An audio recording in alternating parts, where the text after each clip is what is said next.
everywhere you go, on stages, socializing with new people, or even with your close friends, you need a good personality to have a good experience. But what does that even mean? And how exactly can we transform a personality? Well, this year, this is how I did it. And this is the fastest way I know. Now, I don't care if you feel lonely, you're scared, or you feel shit about yourself. I do not care if you're introverted or you already watched 24 damn YouTube videos. I believe anyone can do this. Anyone can transform their personality if they are willing. What is a personality? I'll define personality by telling that it's the video game character. It's the video game character that you play in real life. It's the character that life forced upon you. It's the character you've been playing your entire life. You've been hanging on to your entire life. And it's at the cause of like all your social interactions. It's at the cause of like what you talk, what you say. It's the kind of identity, the kind of person you portray. And now you can really observe this just seeing at me. Like I can show this to you. If you just look at me from and do English. And that is because I decided to make a edit for your birthday. I collected it some a lot of people actually. I hope you can see this, right? Even when seeing this, you can know, you just feel it. You just feel that okay, this guy is kind of like scared of judgment. When he's expressing himself, it feels like I'm emotionally constipated. Like there's something like stifling me. That was me 2 years ago. And that's like one of the videos which are actually good. If I forward you like backward you even beyond that, it will be even worse. Which means this is under control, you can do something about it. And this is going to be the biggest changes that you make to your life, period. The thing that you need to understand first is when you make a transformation in your personality, it's not going to be like it feels any different per se. It's just you're not really going to notice much. But the thing is, when you look at a past video, you look at a past thing that you wrote, a journal or a video, you realize, damn, that was the kind of person I was. That was the way I spoke. That was the way I thought. Now you notice this because you are making the core changes in who you are. This won't happen, right? This won't happen if you're using the tips and techniques and strategies and like what to say, what to do. You're practicing. When you're making, that won't happen if you're doing that. But when you're making the underlying personality shift, it's like, uh, it's like because you're making the shift at the deepest parts of yourself, is you just get better and get better and get better, and you don't even notice it. When the progress is effortless to maintain, it means the progress is permanent. Now, that doesn't mean the progress is effortless. The progress is terrifying as hell, but it's effortless to maintain, and that's what real progress looks like. And it's not just with me. I've used these tools with other people also. And this girl, she told that her self-esteem, her relationships, her confidence, her interactions, all of this improved using the tools that I am going to show you. Kind of. Now, as I want you to watch this video as a perfect student, not watching this video as like an entertainment video, not watching this video as like, oh, look at this, he's talking about something interesting. I want you to watch it as a perfect student. What does that mean? I want you to get your ego up. I want you to like put your metaphorical suit down. I want you to straighten up, and I want you to be like, okay, I'm going to change my life. Look at me and like say this out loud right now. I don't. It doesn't matter if you're in a public place. At least whisper it. I am going to change this. I am going to do something about this. I am going to be a different person. I am going to take action. At least one of these statements. Repeat it, bro. Tell it right now. Tell it.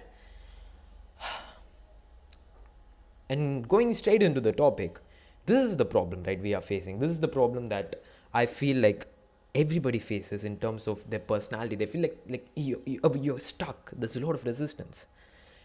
And going into like a completely unrelated topic, let's look at the neurochemistry behind lobsters and in terms of their hierarchy. Lobsters, as it's observed in this book, I can show it to you, the 12 Rules of Life. I don't know where it is right now. Lobsters, their neurochemistry, if you just see it, what they do is like in terms of when they're fighting for resources, when they're fighting for things in the ocean beds, sometimes they win, they lose, and then they like an accumulation of experiences happen, right? And they test out each other, they fight with each other, and there are different levels of like seriousness to the which the conflict goes, and doing this again and again and again, they end up forming a hierarchy, and this hierarchy is not just in like the real world, it's also embedded in their brain. It's like if you take a lobster which is at like the top of the hierarchy and a lobster which is at the bottom of the hierarchy, then neurochemistry functions differently. Like I can tell you the chemicals of serotonin, octamapine, everything, but actually, like I want you to imagine this: the lobster which is on the lower side, it's like the type which is like shying around, like stifling and like walking around, and then if a loud noise happens, it's like it's getting scared. It's less likely to persist to conflict, less likely to persist to think. This type of lobster is less likely to assert itself, to take up space. While the lobster on the top, it's more like the cocky, like the big, like the straight up, standing up straight and the walking around kind of lobster. Now the reason that I'm telling this is because this like you have been ingrained into the kind of personality that you have for a very long time, for a very very long time, and this like results in terms of like actual things that you feel like low value. This is how I felt, right? When I was in my old school, when I was like doing this, I literally felt low value. I didn't believe I deserved much. Like, how much do you believe that you deserve? And don't like give me the intellectual answer. Yeah, dude, I deserve a lot. What do you mean? Look at your reactions. When I was in the football, when I was like playing football in like the games period, the others would play like, because like I'm kind of like shit at the game, right? The others would play and I would be like sidelined, overlooked. I'd be like, oh no, you go sit here, you be the substitute. And I didn't argue much. I didn't make an issue for him by myself. I was just like, okay, fine. And you know that weird kind of like, I'm gonna play it cool. I'm just gonna sit down and act cool, but inside I'm kind of frustrated. I don't know what to do. But I'm gonna like, okay, and I'm gonna be cool. I'm not gonna make an issue about it. Or the way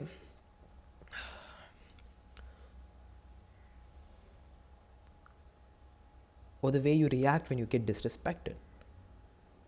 When someone like throws an insult at you, when someone overlooks you, well, maybe it could be in like the work environment, it could be in the social environment, when someone overlooks you, when someone like subtly disrespects you. Like one time, a group of like the boys came up to me, and one of the guys were disrespectful. I mean, probably all of them were disrespectful, and I would just be like, because like these are the cool kids, like, so when they're being disrespectful, I'll be like, ha ha ha, so look, you're gonna do that. I'm frustrated inside. Do you share what you think? Do you tell what you believe? Do you speak what you genuinely feel in these situations? When my school went to the field trip, it was again at the end of the field trip, we were having a certain, like, what to say, we were like waiting in a room, and two of our classes together, we were waiting in a room. So, and it was just two of the class boys all together, like 40-60 people in one room, like one big room, everyone sitting together, and we closed the door. It's like 40-50 people, right? We close the door and we start fighting. And not like, it's not like a brawl, right? We start like staged 1v1 fights with like the entire groups like watching it, and two people going out, and then they're like basically like coordinated, like 3-2-1 fight, and then they like start bashing at each other. That was one of the guys, the same guys who was like the leader of the gang group, the same one of the guys who was like coordinating it, who was like, oh, you guys go and fight and everything. I was sitting in the back, I was watching all of this. Of course, like going and participating in the fights is a dumb action, but what would be the difference between me, like watching it from the back, versus the guy who's like going in front and being like, oh, you come on up from it and you do this? What's the difference? That guy's putting himself out there. That guy's taking up space while I'm withdrawing. And even at that point, if I go and I go and I step out and I'm like, I want to do this, that would be like like some fear would just take over me, putting myself out there. And that's the thing, right? This is the thing that you get stuck into, being in the background. And that just like controlled me even in that instances. Now facing like this like stifling, right? Facing like this stifling in stages with people, not being able to say what you think, not being able to get out of your head and be in the spot, being scared. What is the most common approaches that people take? None of this works, but you know what people do? By people I mean, you know what I did, the things that I did which didn't work for me, so that I can just say people to generalize it. The common approaches that I took was learning about charisma. How do I become interesting? What are the skills? How can I assert myself? What are like the celebrity breakdowns that I watch? How many YouTube videos can I watch? How can I practice? How can I go? And this is like action takers. Action takers do these things and it does not work. Action takers like, how do I become interesting? So let me just go out, like literally get out of my house for the first time in my life, get out of my house, like cycle to the nearby playground and start talking to new people. That felt absolutely shit. That would still feel kind of absolutely shit. But that's what I did. That's where I'm like trying to, okay, this thing, I have to implement this. When I'm coming up, I have to smile, I have to do this. When I was in the field trip, that same field trip, when we had to like stay in our rooms, the reason I came on to the field trip was to hang out with like a certain, like my friend group of boys. And then, I told you, right, the other group that was disrespectful to me, these two, them, along with my friends, the people who didn't like me, along with my friends, went into a different room. And I got sidelined into another room with like other guys. And two of them were basically like physically grown up but mental children. And that was very like frustrating inside, and that was me just like questioning myself, like I need to be more charismatic, I need to have better people skills, I need to be more likable, more respectable, I need to change myself, I need to change myself at all costs, which led me to get the common approach, like becoming charismatic. How do I become more charismatic? What are the courses that I can pirate because because I can't afford to buy them? What are the courses I can pirate to become more charismatic? Or in terms of data, the thing that you try to take, the second path you can take is like, let me build an identity of someone who has a self-image, or someone who respects himself. And we have an interesting story here where going in my class, I was sitting down, and I just put my bag next to my friend and we sat down, right? We were in a new class. And when I was using the restroom, one of these guys, what this dude did, he came in, he took my bag, he yeeted it to the other side of the class, and then he settled down. Coming back and seeing that, now this is like, we don't get along together. Like I already have a lot of he's someone who's very disrespectful towards me. I already have a lot of built up resentment with this guy. So that made me mad, and I'm also like, I'm trying to work on myself, and I'm scared, I know I want to express it, I know I want to like be able to be the kind of guy that can get into conflicts. So like scared, my heart's racing, like I'm like probably sweating a little bit. I'm like, dude, go. And I'm also mad, dude, this is my place, I kept my bag down here, go. And then I said that a few times. Again, scared. This dude has gotten into fights, I've never gotten into fight. Dude, go. And he's like, no. And then the one of these guys one of these people who were my friends also were like started lying for him. And I'm kind of mad, so I take his bag, like again, terrified. I take his bag and I keep it somewhere else. He goes up to take his bag, and then I sit down.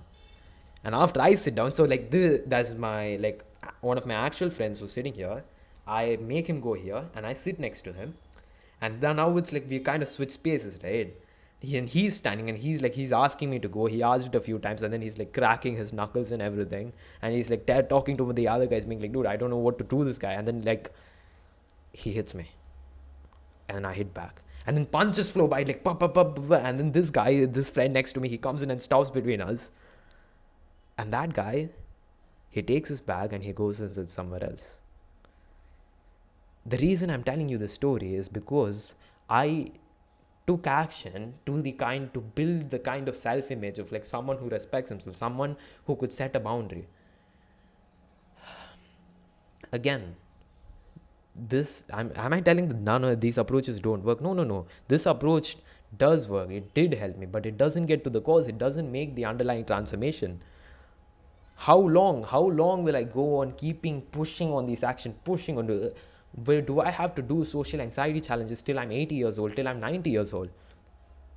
Do I have to go out and like do these challenges till I'm a grandpa? And the third challenge is like exposure. Like this is what like social anxiety exposure, the desensitization, right? Like the social anxiety challenges that I would have done, kill me, bro, kill me.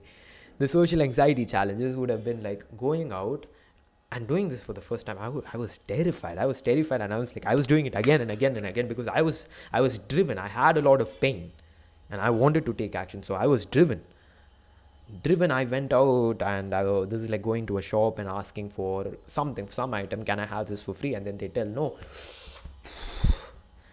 And then one of the things is like, can I have the entire shop for free? And then they tell no. Oh, the fear that takes over you when you do that. And the reason our approach here is to desensitize to the deep fear that takes control of you. None of this gets to the cause. The thing about these challenges is you still want to do these challenges. Like even now, I'm probably like procrastinating one of them. Okay, I'm going to do like, I'm going to take some action today. You need to realize none of this gets to the cause. What gets to the cause is like you do the challenges, you still do the challenges, but you need to use them in a right way to dive into the deep stuff that's actually controlling you. Realize that the current personality that you had, the current defects or whatever you've been hanging on to, you're doing it for survival. You've been ingrained into that for survival, and you won't even remember the instances, but you're hanging on to these things for literal dear life. That's why I put someone on the stage. That's why when I do this, that's why when you want to go out and put yourself out there and assert yourself or do something, you get so damn scared. This runs a lot deeper than like top 18 ways to transform your personality using psychology. Very easy ways that you can implement tomorrow and your personality will change forever. This is not like that. Now, getting even deeper with what actually forms the personality, the first thing is negative social conditioning. What actually led you to the position you are here right now? Negative social conditioning. And to take an example, with cab drivers, right? With the cab drivers, one time, when I'm like facing my fears, when I'm like pushing myself, I told one of my like family members that I'm like doing this thing, and I once told one of my my cab drivers that I'm like actually like I'm struggling with something and I'm scared about something. And then that guy was like he was a religious guy, so he's like, okay, do you want me to pray for you? Which is like a very, very sweet thing. I told this to one of my family members, and they're like, ooh, and then that like you can see that reaction, like, ugh, don't trust them. Don't trust them. Like you don't know what kind of people. You don't know what will be the real faces of people. Don't trust. And like really thinking about that, you with the amount of like a false perception of the world that maybe media would have built, that maybe like our childhood growing up that we would have built, that's like insane. Imagine, and that's like, it's not that these people around you are doing it in a bad intention. Imagine like your entire life, right? Your entire life you believed that judgment equals death. Like, I mean, you probably still believe that judgment equals death. And then if I put you through a lie detector, it's like judgment equals death. Like maybe like ever since like from an incident, from an experience, like when you're 2 years old, you believe judgment equals death. And now that you're 40 years old, 50 years old, you have a son and you have a daughter, and imagine that person is going to put themselves out there. What are you going to do? You're going to be like, hey, stop, no, never do that. Out of pure good intention. And that's how this stuff passes on. And a lot of negative social conditioning, it's not like someone specifically, no one specifically comes and tells you that it's dangerous to put yourself out there. That may have happened. No one comes and tells you that it's dangerous to assert yourself, that conflicts are dangerous. Okay, yeah, no, my parents didn't tell that. That it's dangerous to set a boundary, it's dangerous to respect yourself. But you see that, you observe people, you get a perception of this world, and you wouldn't remember this, but you know that it's active inside. What were the unwritten rules? Like, again, your worst fears, like you can say, like the things that you're scared of, the like putting yourself out there, talking to new people. You can probably link, if you actually kind of think and get introspective with this, you can probably link a lot of them to your childhood environment, like wherever, like let's say your parents, your environment, your like maybe your maid or whatever, that environment, you can link it to that. Now whatever you're afraid to do, whatever you're afraid to express here, link it back to the environment. It would have been unacceptable. That, like doing the free coffee challenge, I was like shit scared. Oh my god, what if the people I know, what if my family, what if people I know get to know this? And second thing you need to understand, which causes like your current personality, is trauma. And this is a very, like, I don't like this word because it's a very charged word.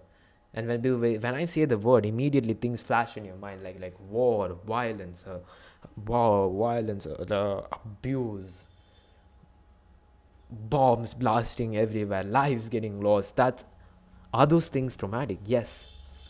But you're looking at that from the mature perspective that you have now, from the teenager slash adult perspective you have now. But what about a 2-year-old kid?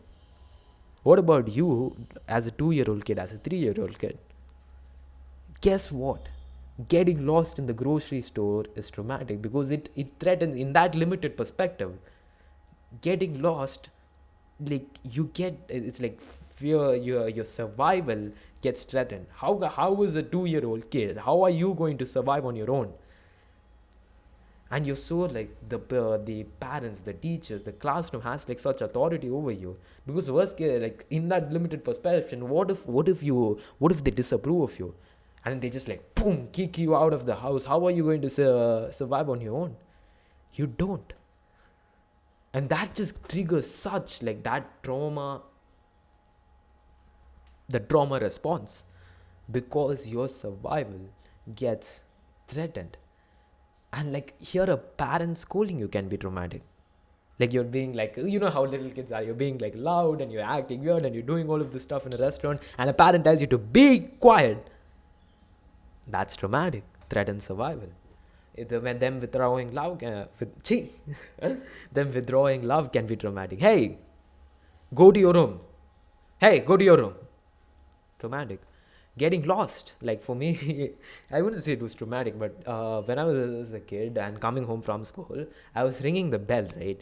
And the maid which was supposed to open the door, she was on the terrace, and she was like drying the clothes. So for like probably like 5 minutes, 10 minutes, I had to stand outside. Looking at from this perspective, that's completely normal, right? But from that, go sink into that limited perspective here. I was like this. I was ringing it again. And I got scared, and I started like crying. I started crying for that 5-10 minutes, like full on crying. And then my dad probably has the security camera footage of this. Getting mocked by the class can be traumatic. Let's say you were loud, you were expressive, you said something weird about yourself. Maybe you told something about your feelings, and then you started getting mocked by the class. And the guys was like, hey, we're going to tell the teacher, and something like that happened. That's your environment. And when that environment threatens disapproval, that's like your world threatens disapproval, it's traumatic. The teacher calling your parents can be traumatic. And all of this is out your awareness. This is how every single one of us, you watching this video, me talking in this video, and every single person around you, it goes through trauma. Now, all of this is out of your perception, but it's super act. Like I said, I've just gotten this picture. This dude being put on the stage, look at his face. Is it the face of someone who's comfortable? No, this guy's shit scared. Or maybe I could have found better pictures, but this is the one which I found online. And even right here, right now, again, personality.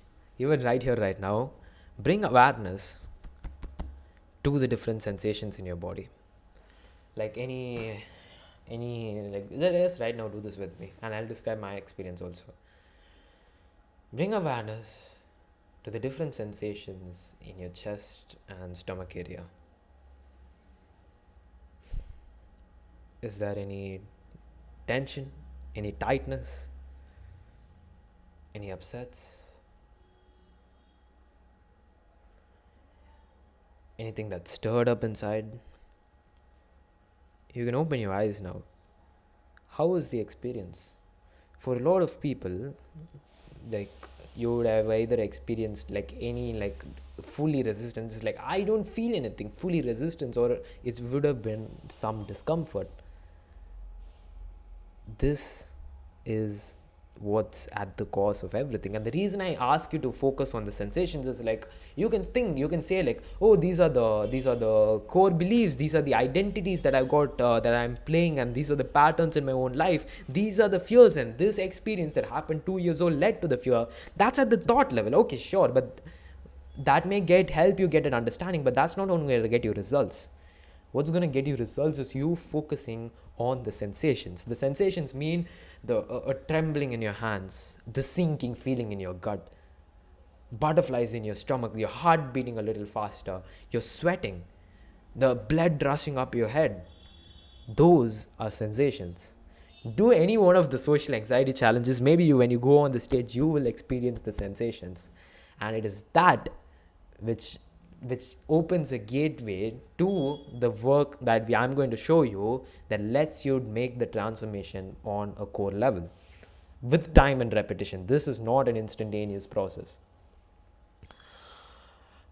Even when me asking you, like, do you deserve respect? Yeah, I deserve respect. No, don't focus on the thought. Ask the sensations. Do you deserve to be respected? Or are you someone who's only worth getting insulted? Because look at your actions. If you believed you need to be respected, the standards that you hold for yourself is going to determine how others treat you. So that's the question, right? How does it feel like to be you? Even when doing that, you can ask yourself, like, what does it feel like to be you? Like, close your eyes, you can do that again. Any tensions, any tightness, any upsets, what does it feel like to be you? What comes up when I ask you this question? What do the sensations say?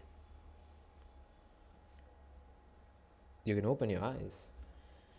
It is that inner split which causes this. Going back to the childhood conditioning and trauma, it is that inner split, we can say, that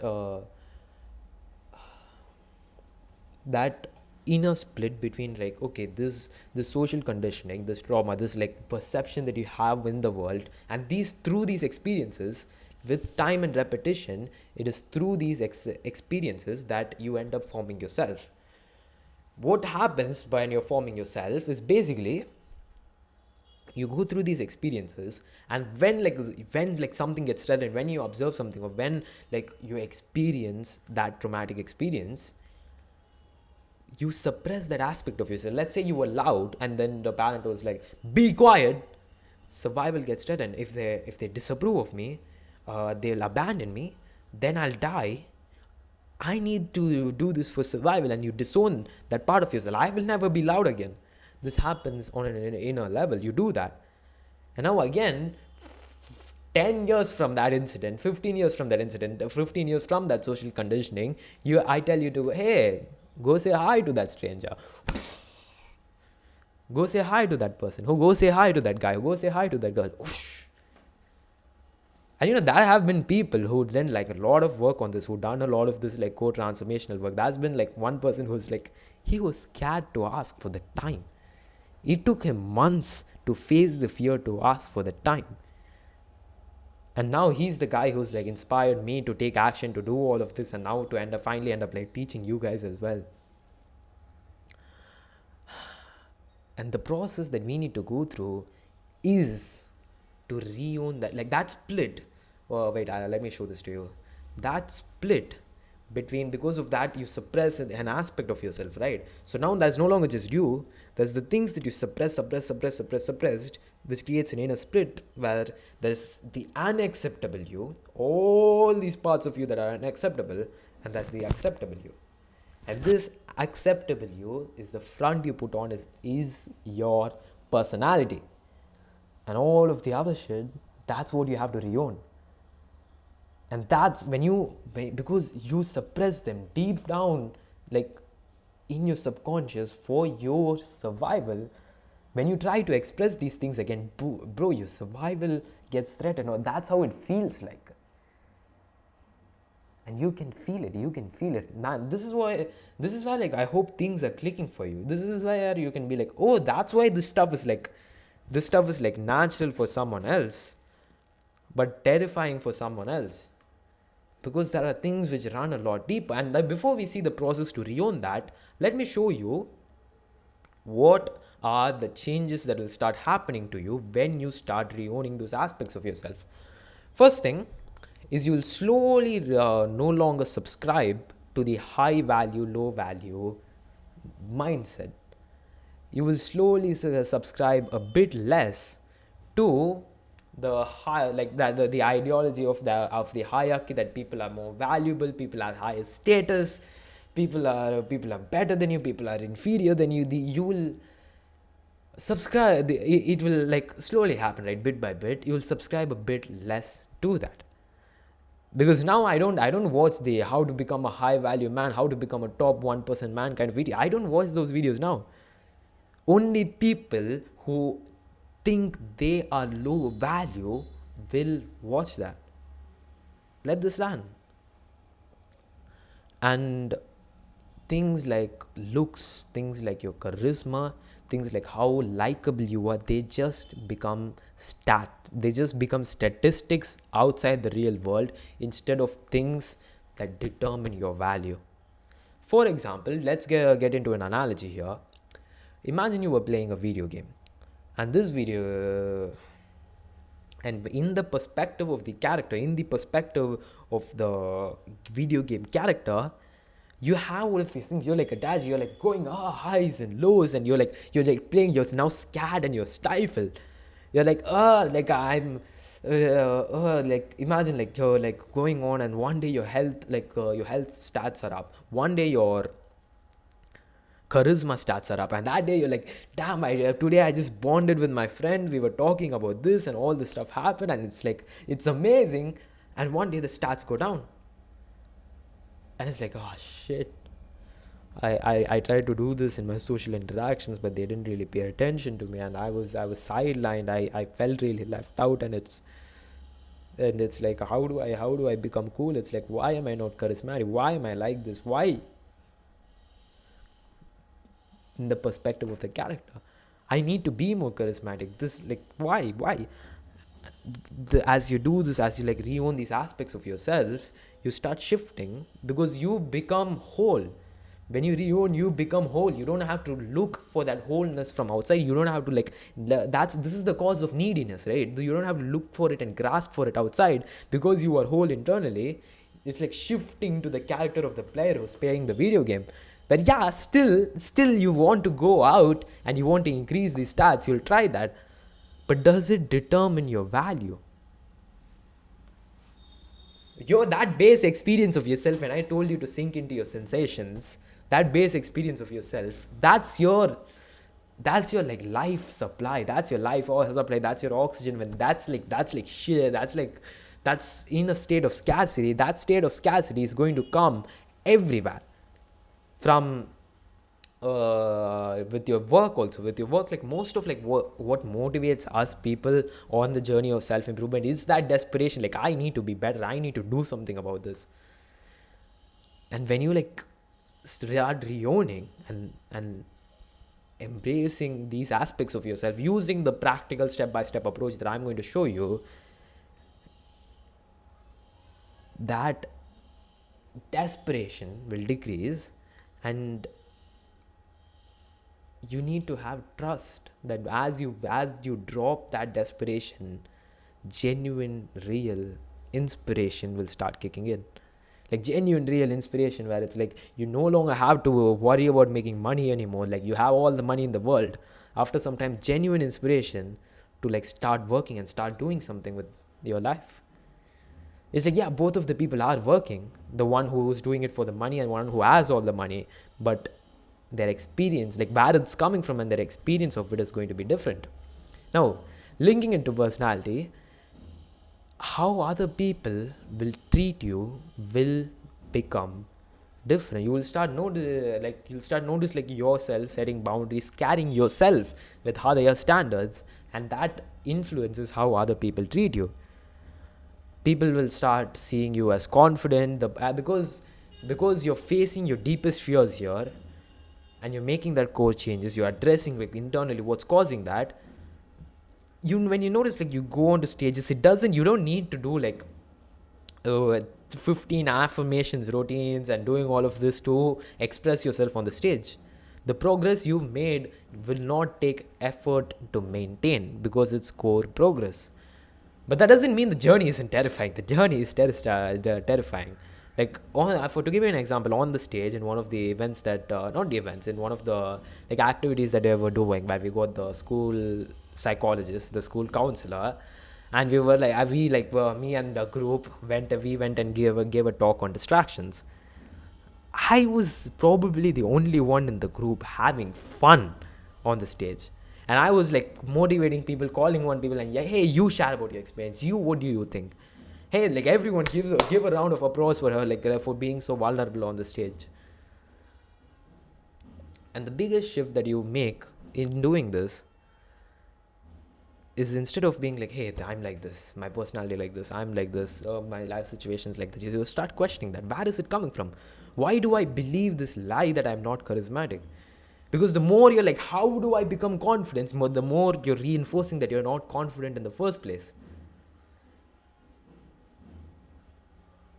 And this is where you realize the journey isn't about what do I learn, what do I do, what do I get, how do I become more competent to develop this like better identity of myself. It's like, what are these layers of things which are like making me feel like I'm down here, like I'm not valuable in the first place. Well, one time, this is not the getting to the cause, but this does help for me to have the perspective shift. One time I was writing down, okay, I feel like I'm not charismatic. I'm like writing all of these stuff down, and I'm like, why do I believe that I'm not charismatic? And I'm writing down the incidents, and I'm like, I can't judge my own trait and my own value based on the opinions of the few people, like this gang that's getting repeated over and over again.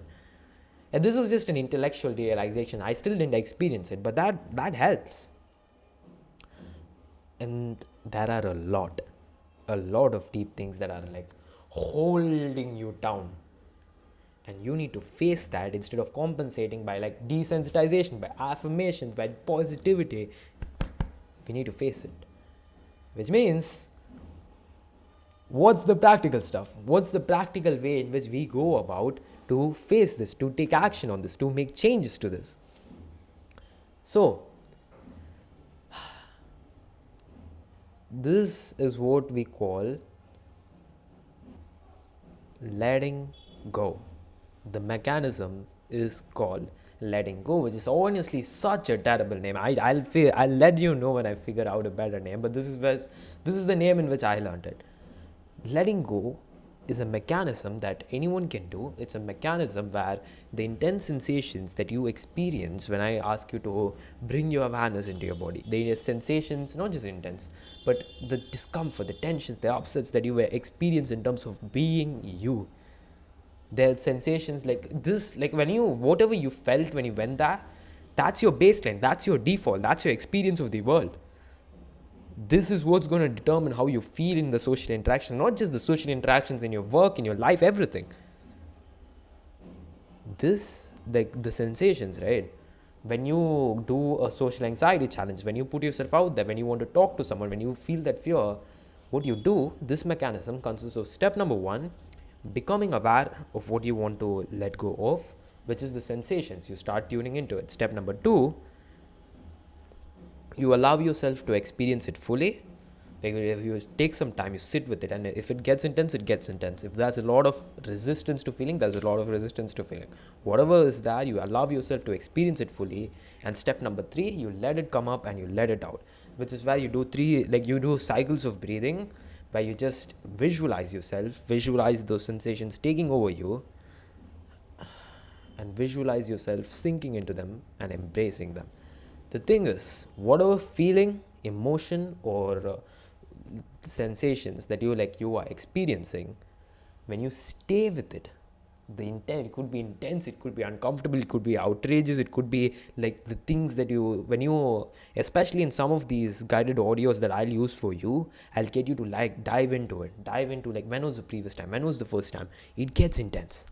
Like there's a lot of resistance, but time and like with time and repetition, it gets intense.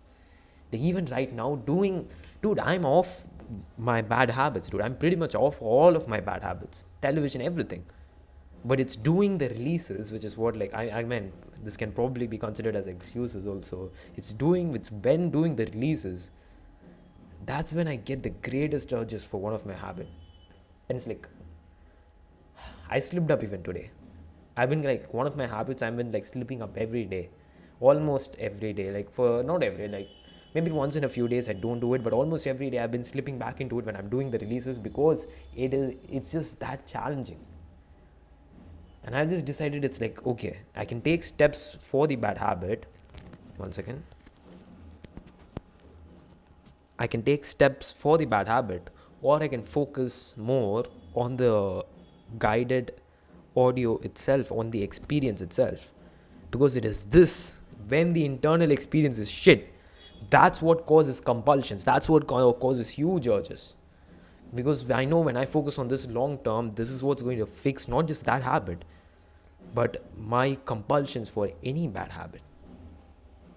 So that's the mechanism. And this is like, oh dude, to improve my social skills, I don't have to go out into the real world, I just have to sit down and do a guided meditation. Oh my god, that's great. No, you need to be terrified hearing this. It means because you are going to go out, you are going to take the action, you are going to take more and more action on your life than you've ever done before. And you're also going to do the guided release meditations, where you're starting to dive into it, you're processing it, you're staying with it, and you let it run its course. Where you notice, have you heard of the quote like by Eckhart Tolle, which is like, he's an author, Eckhart Tolle, author of Power of Now and like a lot of other books. Whatever you resist, persist. And this is like so true. Like I know this to be so true when it comes to psychology, when it comes to the things that we experience, which means sitting with these sensations through the audio, letting yourself fully experiencing them, let it get intense, and then staying with it and doing it again and again and again every single day. You're running away from this every single day. Think about your goals, think about your distractions. You're running away from this every single day. And now you're diving into it. Dude, your experience is going to start changing. Because when you're like staying with them, slowly they like slowly run its course. Whatever you resist persists. Whatever you resist persists. And yeah, at the start you may not feel anything. And this is the thing, right? This is I call it the release meditation. So this is different from the mindfulness meditations that you do. And this statement is going to determine your life over the next like year, 2 years, maybe for me even a lifetime. Action, trigger, release, repeat. You take action, and that action gets you triggered. Triggered means whenever your response is not proportionate to reality, like when you're on the stage and that response takes over you, it's not proportionate to reality, because what's the worst case scenario? People may judge you, they may laugh at you, they may mock you. That's it. You feel like that same survival deathing instinct takes over you. That's getting triggered. Someone just says like one of your family members says say a comment, and that just triggers up huge rage and outrage and anger inside of you. That's getting triggered. Now, with getting triggered, why that's useful is that the reason you do social anxiety challenges is to proactively trigger yourself, so that you can then experience them, you can then let go of them, and you can do that process again and again. And this is where you notice, like, this is where core confidence comes from, because you're getting to the cause. And that's why I'm going to describe some actionable missions to you. Actionable missions that would poke a fear, that would poke a lot of fear, that you can go out and do after this video. And I've talked about it, like, I've talked about these a lot, but the thing about these missions is, like, the purpose is not that you do it once and then, like, it's not like, oh no, I'm going to face my fear, I do it and now I faced it. No, the reason you do and the purpose is also not to do what I did, which was like, let me do it every day, let me practice the muscle of courage so that I get better at it. Both of these ways are flawed. The reason you do the mission or the challenges is to poke stuff inside of you. So if you have done it before and it would still poke stuff inside of you, do it again, but don't do it again to practice courage or to desensitize or to expose yourself again and again and again. Do it to get yourself triggered. Do it to feel. And just do it, come home, and then do the guided audio. The guided audio will be available in the descriptions, where you can click on that, and that will be like my community with my courses, my step-by-step guided courses, along with the guided release meditations and like an actionable program, completely for free, to just like change your life. So go through that after this video. The challenges being, first one is like the free coffee challenge that I described. Go to a shop, next time when you're buying something, ask for a discount, like, can I get this for 20% off? Why? No, because it's for a challenge. Or maybe like, if you want to take it further, no, it's just like, I just wanted to. Can I get this item for free? Why? Oh, because I just wanted to. No, okay, fine, no problem, have a great day. Talk to strangers. Like, even me telling that would poke fear. Like, you can go out. I don't care. If you are like, oh, I'm in an Eastern country. Oh, this is not socially acceptable. Bro, I'm from India. I mean, I'm not from like Iran or North Korea or anything. And I'm actually in a very like quiet. You can see the suit, right? I'm not from the slums, but do understand that it's not socially acceptable here also. So wherever you are, most likely it's probably better than this. So do it. And this is where you realize a lot of the social normalcies, they are like kind of false, and that you are more free than you initially thought you were. Now it's gonna get you triggered to it. I'm gonna stay with you. I'm gonna be with you. Together we can and we will. Talk to strangers. Big one. Just talk to strangers. Go out and say hello to people. Like, that's how I started it. My fears, that's how I started it. And this is this is a good challenge, which is like, go out on the streets and take a phone with you. And for 2 minutes, like, if you can get someone, I have gotten someone. If you can do this with a friend, where you're on one corner of the street, either like you have like a voice recorder in your phone, or you have the friend somewhere else, and you just like, you're on one side of the road, that friend's on the other side of the road. They act like they don't even know you, and you're gonna basically like shout for 2 minutes, and not shout just like screaming. You're gonna like full voice. You're on one side, the people on the other side of the crossroad should be able to hear you. So you're just gonna go out and you're gonna be like, so what I learned today about confidence and social skills and personality is You can do it in English, or you can do it in your like own the language of your place, which is going to be even more triggering. You do that, and then you come home and you do the guided releases, and dude, it's going to be terrifying.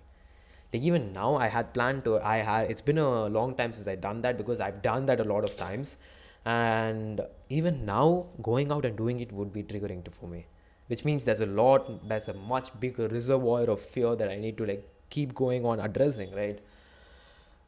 Like even today, I just planned today that I'll just go out, I'll cycle to the places, and that's it. Whatever comes up, whatever like I experience, I'll just release that. However small the action is, take action. Although now it's time, right? Now it's like it's gonna be 6 p.m. and I need to study. So maybe tomorrow I'll set an alarm for this. And these are the challenges. And second thing you can do to bring awareness to this is, what are the patterns in your life? Like where do you get triggered? Like, of course, where do you get scared? Like I got scared. You can see, dude, this thing. Do you realize that this would have taken me like 5 to 10 takes to make this? 5 to 10 takes. I remember in lockdown making like in lockdown I just wanted to make a YouTube video about the lockdown, right? About like what's doing. Oh, it originated from Wuhan. Those kind of stuff. I wanted to do that, and you need to understand the amount of times I would have had to hit retake. Shit, I forgot. The lockdown originated in Wuhan. And finally, I was only able to finish the damn thing when I had something to look at, word for word, like had something to look at, so that I can look at the points and then I can say that's the only reason I was able to finish it without making flaws. It was that bad. And it's like now it's like I'm experiencing a lot more fear and a lot more stress and a lot more pressure. And yeah, that does have consequences on my body. But realize that what? It's not because now it's like for some reason I'm doing anything bad. It's just because for most of my life I was a bitch. For most of my life, I have never really taken intention. I mean, I was always like the topper because of my mom, basically. But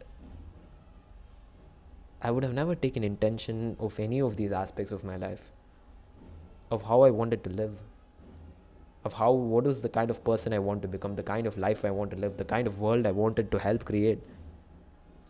And the reason I'm able to think about those things now is because I had pain and I took action. It's like I didn't start with like, oh no, now how can I impact the world? No, I started with how can I become more attractive? How can I improve my social skills? How can I do this? How can I become likable? How do I become that respectable person? That's how I started. And this is what even and another patterns that you can observe in your life is like getting scared when making a video. That's when you get triggered. When this happens a lot when friends don't bond with me. It's like this feeling like this mental talk being like, oh, you're such a piece of shit. You should be more charismatic. Oh, you should learn to be more likable. Look at those people. Look at them. People want to spend time with them. People don't want to spend time with you. And it's like the only highs that like it's like what I'm telling, internally you're just pushed down, and the only highs that I'll try to get off of that, because the internal experience is bad, the only highs that I'll get off of that, like the highs that I'll get out of that experience, out of that shit experience, is when I have a moment of like bonding with a friend, like one of like my close friends, at that time close friends, when I'm like lying on his lap and I'm like, when we're like talking about some things, and it's just like, or when we're joking around, when we're having fun, when I'm like getting those moments of bonding, those were the moments where like it would like spike up, but then it would come back down. And it's just like me getting on this journey was indirectly like getting on self-improvement was indirectly me wanting to become more competent, so that I can become the person that's like respected and validated by other people.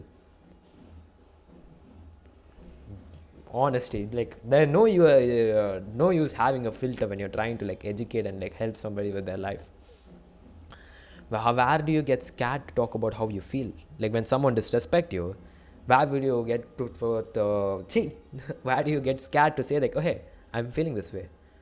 Or even worse, in social interactions when you feel left out, saying that you feel left out is going to be even more triggering, because that's basically you admitting that you're low value. But guess what, confidence doesn't come from playing it cool. Confidence comes from, hey, this is me, take it or leave it, this is what I feel, this is what I think. And even like how do you talk about what you do? You talk about what you feel in things like then things where you're overlooked? Like for me, when playing basketball, it's like, so what if I play shit, what if I play bad, still give blast the damn ball to me. I came here to learn. So what if I play bad? Like that kind of arguments, that kind of like shouting that in the ground, making an argument for myself, I would have never done that. Never, for the God's sake of me, I wouldn't have done that. Because I was still attached to what they think of me, right? So I was just sitting on the ground. Maybe they would talk shit, like that dude will talk shit about my game, talk shit about other things, and I would just be like, just like trying to talk, trying to do something about it. I mean, not doing something about it, trying to do something that makes me cool.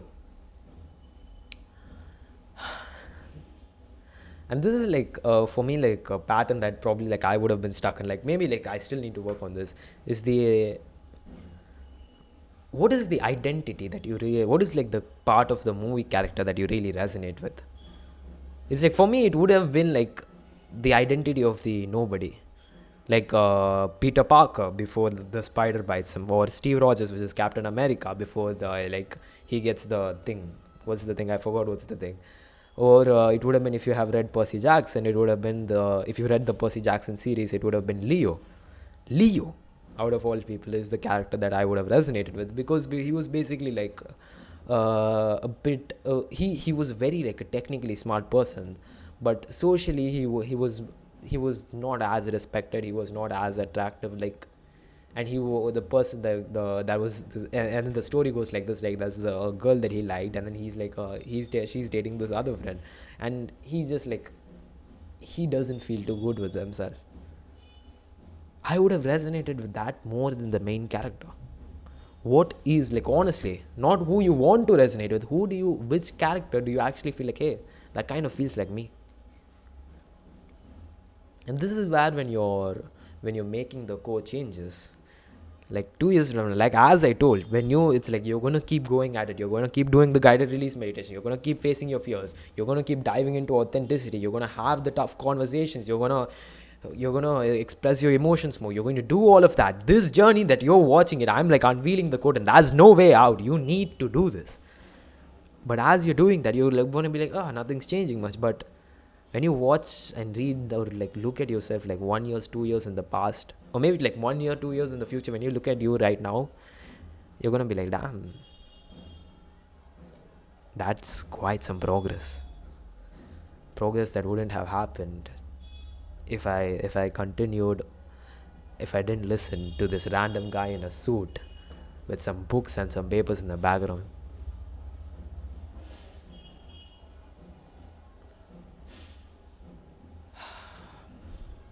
Yeah.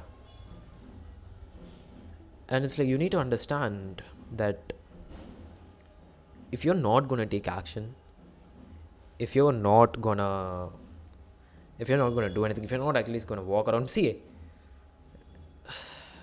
if you're not at least gonna walk around, if you're not at least gonna walk outside of your house and take action, dude, if you're not gonna take action, you just wasted all of this time with me.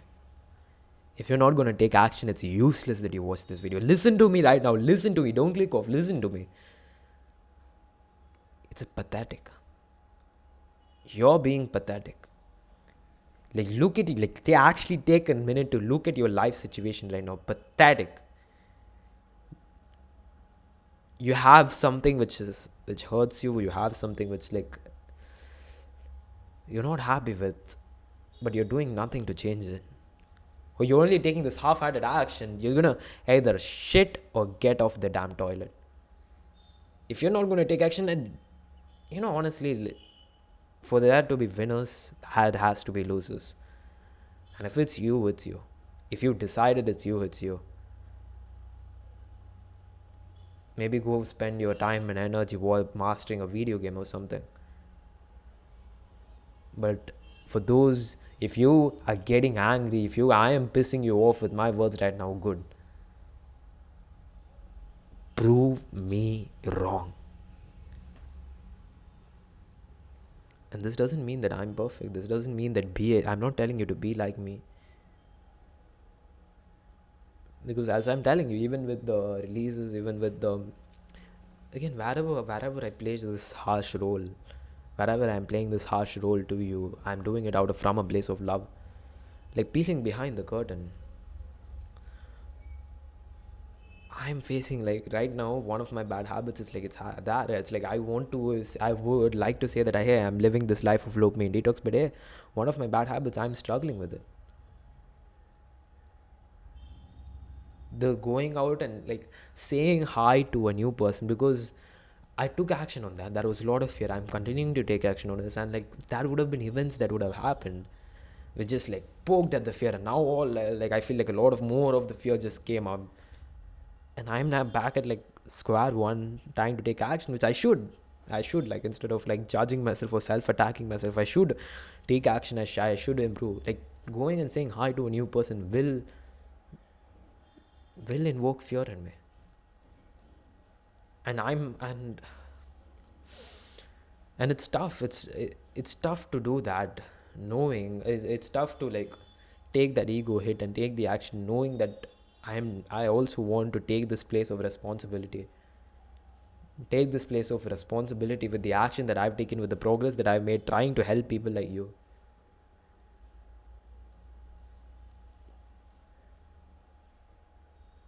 And I know taking this responsibility, it means that when I call you pathetic, I am also calling myself pathetic. And that doesn't mean that you aren't good enough as you are. It just means that you need to get your damn ass to work. And to an extent, so do I. And I hope can be a moment where I'm like revealing the things that I face on a day-to-day basis, which is like making these videos. The biggest like resistance to me, it's like I should be doing more with my life. Part of me is like I should be doing more with my life. Like the challenges that I described to you, I have the credibility that I did them multiple times, but even now they'll like make me scared.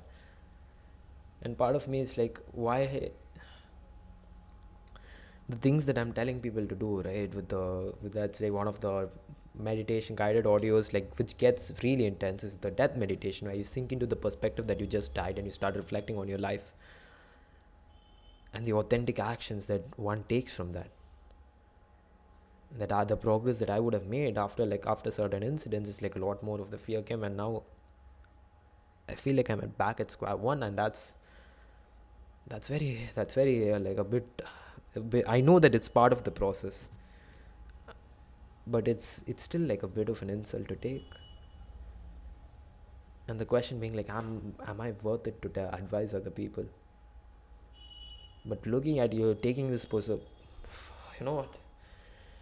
Taking this position of a leader, taking this position where I'm helping out other people, because I know that the tools that are the tools of transformation that I found, I know that the progress that I have with my own life, I know that people need to hear it. I know that you need it. I know that all the other people, other content creators that you see on YouTube, I know that I can change your damn life. That's why I do this. And guess what? Everyone needs this accountability, this pressure, this guidance.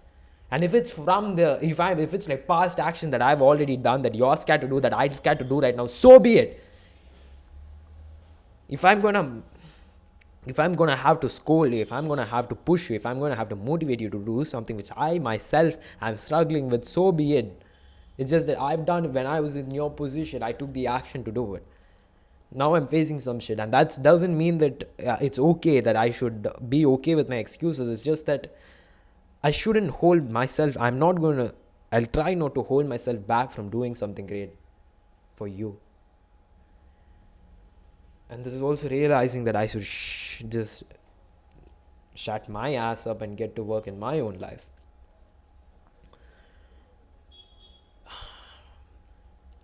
And maybe I can make the commitment to you that with my own life, I'm no longer that commitment that I'll take responsibility. Like whatever would have happened, whatever I would have gone through, I will take responsibility. Maybe like I'm trying. Maybe like one embarrassingly small step at a time. I want I want to start a movement. I want to start a movement with people like me and you. People embracing these different aspects of ourselves. I want to start a movement. I want to create a world where it's okay to be you. Where you can close your eyes and you can feel at peace with yourself. I want to start a movement of people who are willing to confront these deeper aspects of themselves, who are willing to take on the journey and see these like dark things that even people on self improvement won't be willing to do. I want to start a movement that would eventually like lead me to live a life that's authentic to me, that's purposeful to me, where I feel genuine love and genuine purpose, and like other people and people like you do as well. I want to start a movement where maybe one day, as we are embracing these things, we get we take seriously like what's human. We create a world that accepts what's human. And I believe that every single person deserves, has the right, deserves that right. I believe that creating people like this is what's going to create a world, and confronting the dark aspects is what's going to fix whatever horrible things are happening right now.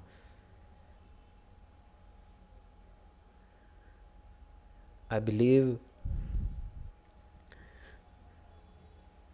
that if the fate of the world is in my hands, if I'm in a position of such leadership, that's a lot of pressure.